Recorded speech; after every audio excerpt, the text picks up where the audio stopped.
Welcome to our channel Imam Ali's Legacy. Our channel aims to shed light on the invaluable lessons and guidance imparted by Imam Ali, covering a wide range of topics including spirituality, leadership, justice, morality, and philosophy. Through detailed explanations, reflections, and insightful interpretations, we bring Imam Ali's words to life, helping you connect with his divine wisdom in today's world. Whether you're seeking spiritual growth, intellectual enlightenment, or simply a deeper understanding of the teachings of one of history's most influential leaders, this channel is for you. Join us as we embark on a journey of knowledge and inspiration straight from the sacred texts of Nahj al-Balagha. Subscribe to stay updated with weekly content, including sermons, letters, and sayings of Imam Ali, along with their meanings and practical applications in our lives. Freedom and bondage. Our discussion of the meaning of worldliness in Nahj al-Balagha has become somewhat drawn out. However, one issue which cannot be omitted remains unanswered. We raised it earlier in the form of a question which we had promised to answer later.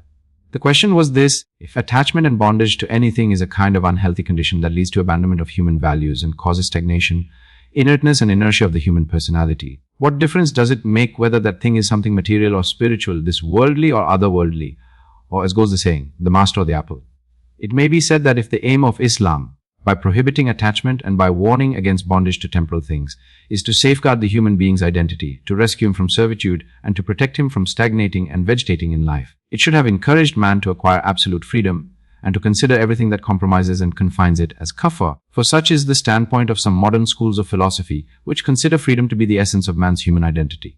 These schools of thought equate man's human identity with his capacity to rebel, disobey every form of servitude, and assert his absolute freedom. Accordingly, every manner of bondage, confinement, and submission is, according to them, inconsistent with man's real identity and leads to self-alienation. They say that man realizes his true humanity only by refusing to submit and surrender.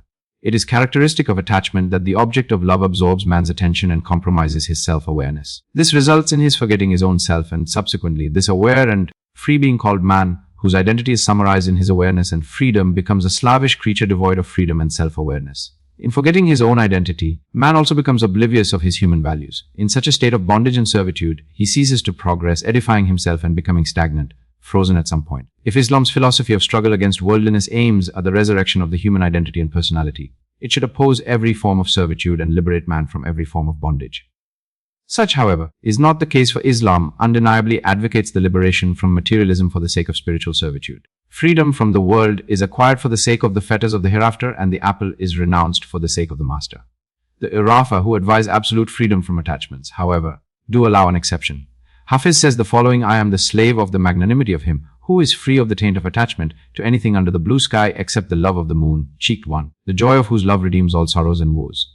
Openly do I declare, and am delighted to proclaim, I am the slave of love and am free from both the worlds except for the beloved's name inscribed on the slate of my heart. The teacher did not teach me another word. From the viewpoint of Irfan, one must be free of both worlds but should surrender totally to love. As Hafiz says, the tablet of the heart must be clean of every name except that of the beloved one. The heart should be cleansed of every attachment except the love of Allah, whose lover brings redemption from all sorrows and woes.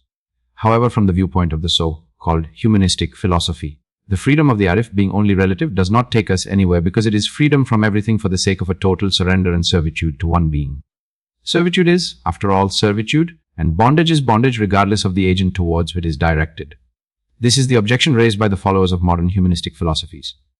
In order that the issues involved may be further illuminated, we are compelled to refer to certain philosophical issues.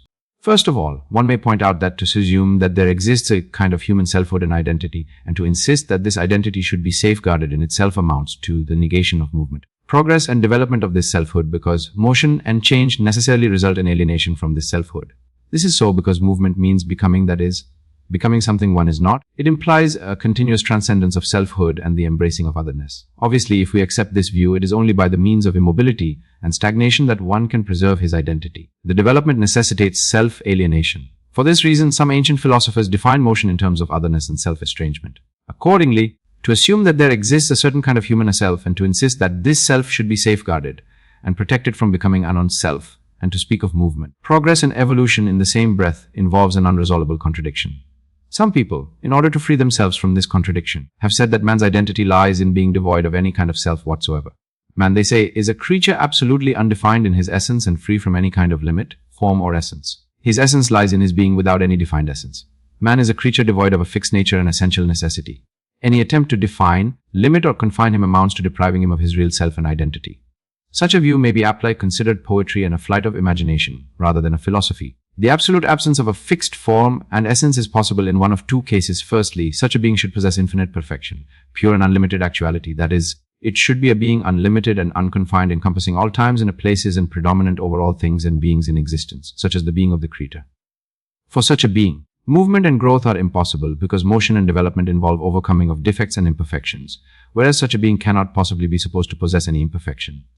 Secondly, it may apply to a being devoid of every kind of actuality and merit. That is, it should be a pure possibility and sheer potentiality, a neighbor of nothingness, existing only on the remotest frontiers of existence. It should be devoid of any innate reality and essence, though capable of assuming any form or essence. Such a being, which itself absolutely undefined, is always associated with a definite being. Though shapeless and colorless in itself, it exists in the protective shadow of a being possessing form, shape, and color. Such a being is what the philosophers call the primal matter. It occupies the lowest status in the hierarchy of existence and stands on the extremity of being, even as the divine essence, being the absolute perfection, stands on the other extremity of existence too, with the difference that the extremity occupied by the divine essence circumscribes all the contents of being. Man, like all other creatures, is situated somewhere between these two extremes and cannot lack any defined essence. Admittedly, he is different from other creatures, but unlike them, there is no limit to his movement towards perfection.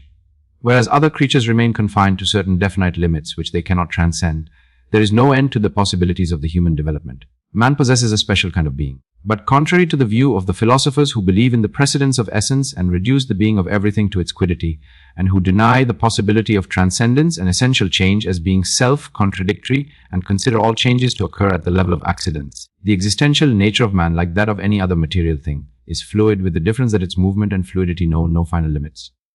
Some commentators of the Holy Quran, in their explanations of the verse, O people of Yathrib, there is no abiding here for you, Quran 30:13, have generalized it to cover all humanity. They hold that man is a creature which does not move to a certain and definite stage or halt. The further he moves, the greater are the possibilities open to him. Here we do not wish to indulge in discussing the legitimacy of imposing such interpretations on Quranic verses. We only intend to demonstrate that Muslim scholars have thought about man in such terms. In the hadith about the Prophet's ascension, Al-Mi'raj, Gabriel, who accompanies the Prophet at a certain point, gives up his journey, declaring, will get burnt if I move an inch further, while the Prophet leaves him behind and moves further. This is an allusion to the truth mentioned above.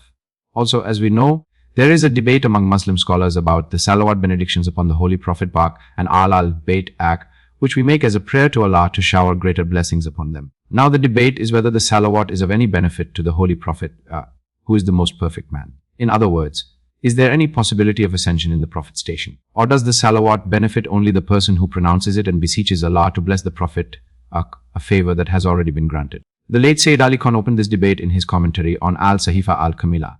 A group of theologians believe that the Holy Prophet is always ascending and climbing higher and higher in his station, and this movement is never halted. Yes, such is the station of man. That which makes man as such is not the absolute absence of a defined essence, but a certain kind of essence which is ordinarily referred to as the human nature and other such expressions. Man does not have any ultimate limits, but he has a path. The Holy Quran lays a great emphasis on what it calls the straight path, which is an unambiguous path before man. Man is not constrained by stages so as to be forced to stop at every stage in his journey. Instead, there is an orbit in which he should move. This is the orbit of human perfection, which is different from those of the animals. This means the movement in a specified orbit is orderly, not haphazard. Existentialist viewpoint. Existentialism has been rightly criticized for its refusal to acknowledge any kind of determination or definition of the human nature, for its considering every determination, even in the form of a path or an orbit, as contrary to his humanity, and for its emphasis on his absolute freedom and capacity for rebellion. This philosophy necessarily leads to the breakdown of social morality and the negation of the individual's commitments and responsibilities. Does evolution involve self-alienation? Now, returning to what we said earlier, does movement and evolution necessitate alienation from oneself? Should every being, in order to remain itself, abstain from change and evolution? Does it mean that either man should retain his human identity, or if he chooses an evolutionary course, become something alien to his essence? The answer is that the true evolution of anything is a movement towards the perfect state which conforms to its nature. In other words, the transformations during movement on the straight path of nature by no means necessitate any loss of a specific identity. 136. That which constitutes the real self of a being is its existence, not its essence. Accordingly, any change in essence does not imply mutation of the self into a non-self.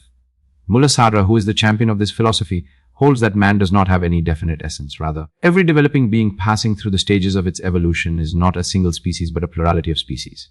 The relationship of an imperfect being with its ultimate stage of perfection is not a relationship of otherness. Rather, it is a relationship of the thing to itself. It is the relation of an imperfect self to the perfect self. A thing, while evolving toward its perfect state, is in movement from itself to itself. In a sense, it can be said to be in movement from the non-self towards its true self. A seed that breaks the ground and sprouts leaves and sends out branches and flowers does not move from the self to the non-self. If it were aware of itself and aware of its ultimate evolution, it would not feel self-alienated. This is why the love of true perfection is the love of a higher self. A praiseworthy love is in itself a desirable and praiseworthy egotism or self-love. Sheikh al-Ishraq Shihab al-Din al-Suhrawardi has an elegant rubai on this subject: beware lest you lose the wisdom's thread, and lose yourself for the sake of water and bread. You are the traveler, the way, the destination. Beware lest you lose the path from the self to the self. On the basis of what has been said, it can be surmised that there is a great difference between desiring Allah, the movement towards Allah, the love of Allah, the attachment and the servitude to Allah, and submission to Him, and the love, the submission and the servitude to other things. The servitude to Allah is freedom itself. It is the only relationship and tie which does not stagnate the human personality or make it inert and immobile. It is the only kind of worship which does not imply self-forgetfulness and self-alienation. Why? Because He is the absolute perfection, the ultimate goal and the destination of everything in existence. And unto your Lord will be the end of all things. Quran 53-42. Now we have reached a point from where we can proceed to explain the status of the Holy Quran, that forgetting Allah is forgetting one's own self, and the separation from Allah is absolute annihilation.